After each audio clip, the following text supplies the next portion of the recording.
Top quality और consistent performance के लिए सिर्फ सिल्वर पंप नाम याद रखना। पाकिस्तान के 6 शहरों पर भारत की जवाबी कार्रवाई।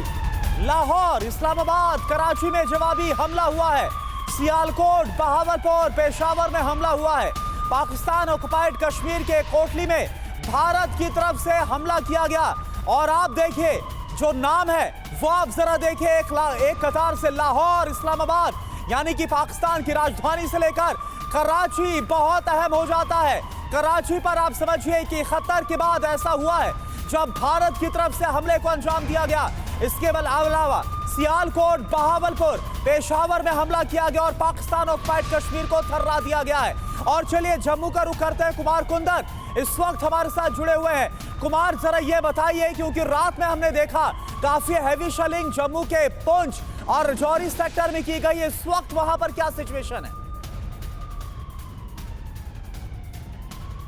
देखिए, जो हमें जानकारी मिली है, सबसे पहले करुणा मैं आपको बताऊं कि जम्मू के जो पुंछ राजौरी से इतर सांबा का जो रीजन है, सांबा में हैवी शेलिंग हुई है। जो हमें जानकारी मिल रही है कि वहाँ के कुछ गांवों में हैवी शेलिंग हुई है। हालांकि अब तक कैजुअलिटी की कोई बात सामने नहीं आई है, क्योंकि एक दिन पहले से ही शाम को 4 बजे रेड अलर्ट जारी कर दिया गया था, जिसकी वजह से अधिकतर लोग बंकरों में चले गए थे या फिर सुरक्षित स्थानों पर शिफ्ट हो गए थे।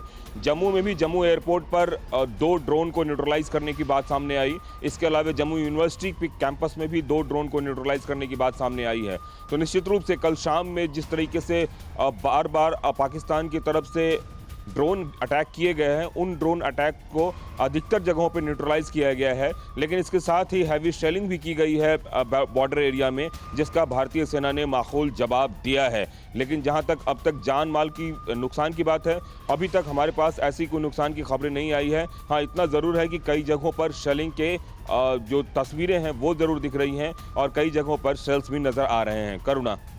बिल्कुल। और देखिए महराज भी हमारे साथ जुड़े हुए श्रीनगर से ही। महराज, जिस तरीके से पाकिस्तान ने कोशिश की और शेलिंग की खबरें तो लगातार आ ही रही हैं, भारत भी उसका जवाब दे रहा है, लेकिन लोगों को क्या निर्देश दिए गए हैं फिलहाल बॉर्डर लाइन पे जो लोग हैं और जो राजधानी श्रीनगर और दूसरे शहरों में, दूसरे इलाकों में, दूसरे सेक्टर्स में है, तो क्या प्रशासन की तरफ से, सेना की तरफ से लोगों को निर्देश दिए गए?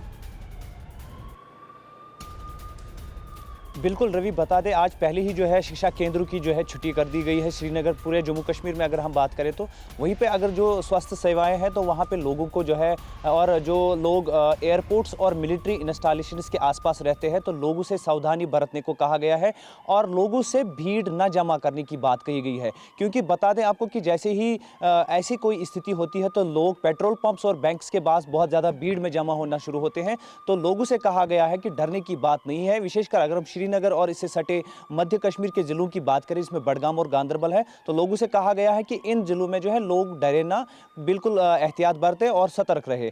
लेकिन जो सीमावर्ती जिले हैं काफ़ी तनावपूर्ण हालत है वहाँ पे, और लोगों से कहा गया है कि जितना कम हो उतना कम बाहर निकले और ज़्यादा जो है सेफ्टी बंकर्स के आसपास में रहे। क्योंकि अभी भी जो है पाकिस्तान की ओर से जो है सीज़ फायर वायलेशन की संभावना जताई जा रही है। लेकिन बता दें आपको, पूरी रात जो है ये सीज़ फायर वायलेशन बीच बीच में रुक रुक के जो है वो बिल्कुल जारी रहा, जिससे लोग जो थे वो काफ़ी डरे सहमे इन नियंत्रण रेखा से सटे इलाकों में रहे। वहीं पे बता दें आपको कि आज श्रीनगर में जो है शिक्षा केंद्र की छुट्टी की गई है और एयरपोर्ट से जो भी सटे इलाके हैं उनसे थोड़ा सावधानी बरतने को कहा गया है। जी बिल्कुल। पाकिस्तान ने लेकिन जो हिमाकत की है, जो गलती की है, उसे बहुत महंगी पड़ रही है। ये बात तो बिल्कुल साफ है। भारत के जवाब से